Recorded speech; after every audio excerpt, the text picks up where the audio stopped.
Okay, well, take a look at this picture. What do you see? Okay, well, you see three kids all within a few feet of each other, probably about 2 meters each. They're near each other, but they're completely disconnected. And outside the picture, because I didn't take it landscape, there are two other kids, one on the left, one on the right, and they're all 2 meters away. And this is a bus stop, morning bus stop to go to school in an affluent suburb in Austin, Texas. I pass it every morning after I put my kindergarten son on his bus. I walk by these places. There's several of them along my walk, and I see the same scene. 5, 6, 8 kids, physically close, but socially miles apart. Okay. So when I was a kid, you know, these are neighborhood friends, right? That's what we would call them, neighborhood friends. People you grow up, you live next to each other, you see each other after school, you walk to their house is next door, or just a few houses down. But today, they're just people who happen to live near each other. Okay, this isn't a one-off, this isn't a Texas thing, an Austin thing, or my neighborhood thing. This is a pattern, and it reflects a broader challenge we face as parents. You know, how do you raise children to be socially and emotionally capable in a world dominated by devices?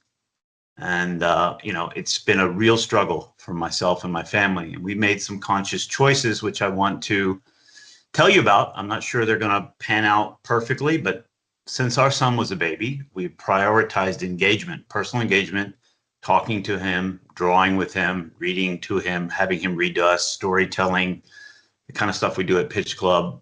We play games that require communication. You know, we talk when we play Uno, we talk strategy. We have a game that's called How Well Do You Know Your Family? We play just to make sure we're understanding and get to know each other. And we treat screen time with purpose. We don't ban him from screens. He doesn't have a phone. He's too young. He's only in kindergarten. But his iPad use is limited. We log it and we discuss it before and after. What are you going to do with your iPad time today? What are you going to create? What is your goal? And then afterwards, if he's upset about stopping, we talk about it, we write it down. And then before he gets on it next time, we say, what was his reaction to stopping his iPad time last time? To just make sure he's conscious of how using the device affects his behavior and his interaction with people. And at dinner, we have no devices. There is an iPad in our kitchen, but he's allowed to use it just for music, so he can play music. And recently, when we traveled to Costa Rica, which is, you know, the jungle, the rainforest, we left the iPad at home. It's a really risky decision. You know, what's he going to do on the plane? You know, whatever. Guess what? It wasn't missed. We had a great time. So we're not anti-tech. By God, I'm a tech startup founder.